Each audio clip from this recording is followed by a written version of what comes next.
Alright, so this is just a little impromptu video. There's going to be a lot more detailed video coming, but I just wanted to show you what they brought us. This is a 2020 Ram 1500 Rebel Black with the EcoDiesel. And we've had a chance to drive this. I got to go to Minnesota back in August and actually drive the EcoDiesel lineup.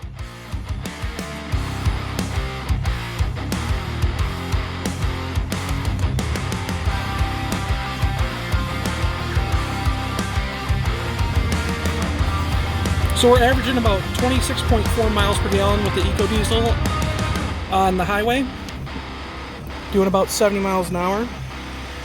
And we took this one off-road earlier.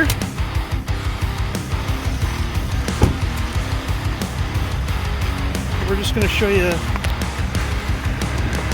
listen how quiet this is.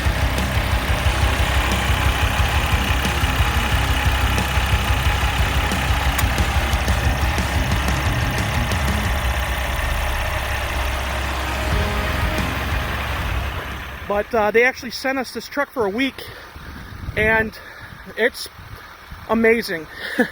I've had it for 3 days. The fuel economy is awesome. We're going to be doing a 100-mile loop tomorrow with it. I've just been really impressed with the overall performance of it. It is not a performance truck.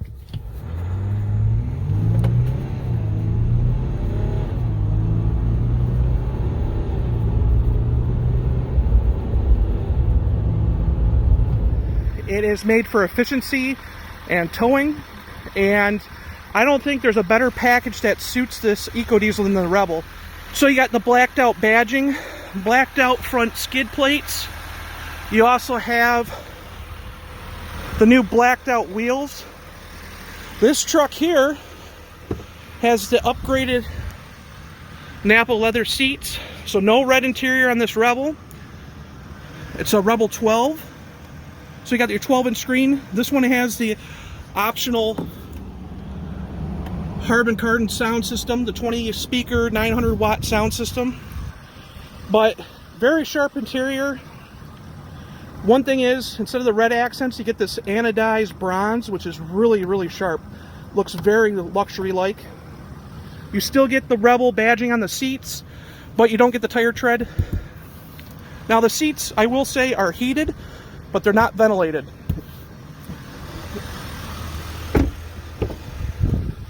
In the back, you got your standard crew cab configuration. Plenty of room. The seat's all the way back because I'm a tall guy. I sit with the seat all the way back. Tons of leg room. Of course, the seats in this one don't recline, so they don't have a recline switch underneath them. But you do have a power outlet, USBs, and you don't have heated seats back here, but you do have vents. Now, this truck does have the optional Mopar side steps. It has the Ram box, which does have plugs. So if you want to fill it full of ice, you can. Or you can put a gun in here, a couple guns in here, a bow, whatever you want. It pretty much fits in here. There's lots of storage. You also have a 115 outlet right here on the driver's side. You have one of my favorite features, the multi-function tailgate. I absolutely love this thing. A lot of people either love it or hate it, but I absolutely love using it. Because of the Ram box, you do lose more space in the box over the wheel wells, but this one has the bed extender as an option, and a Mopar tonneau cover, which I can't stand. I hate all Mopar tonneau covers. They don't sit right, and I just don't like them.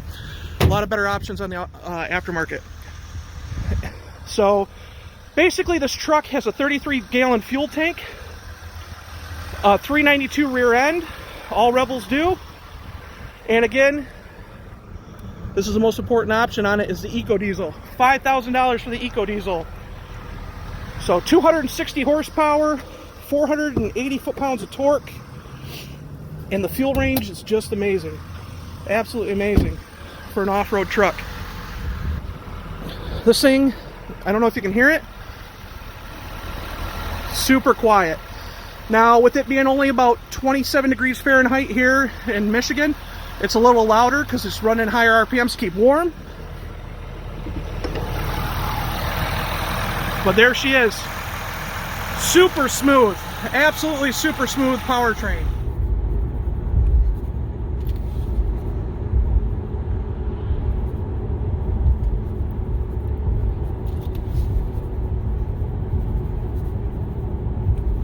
The second generation had a lot of issues.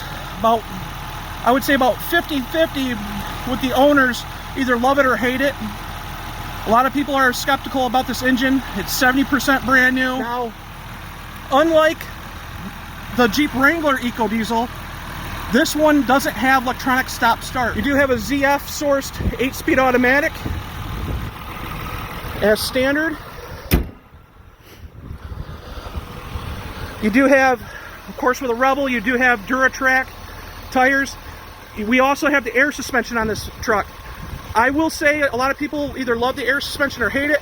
I'm mixed about it so far. I've drove quite a few trucks with it.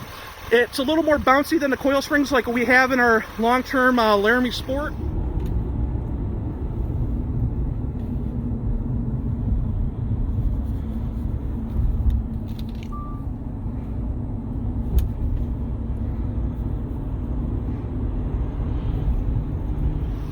But I absolutely love the fact, like, this is an off-road 2 level, so you get a little nice lift on it, and it makes it a lot easier for people to get in. One thing is, with these running boards, these side steps, they are very narrow, so if you have somebody that has a hard time getting into the truck, even with the entry-exit mode, which lowers it down, it makes it kind of difficult for them to get in. So, let me take and see if I got the keys on me, and I will put it into entry mode. Let's see if we can drop it down. There it goes.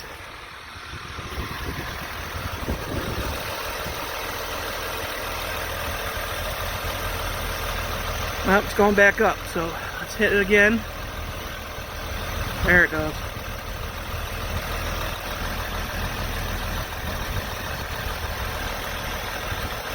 Now the back's leveling out. Now what's cool about the air suspension is the fact that if you do have a load in the box, it automatically levels the truck. However, Mopar does not offer a lift kit with the air suspension. Rough Country does. A lot of people have asked that. Rough Country offers an air suspension lift kit, but this is entry and exit mode, and you can notice the difference in the height. I mean, it does help with people getting in, but the side steps are really narrow.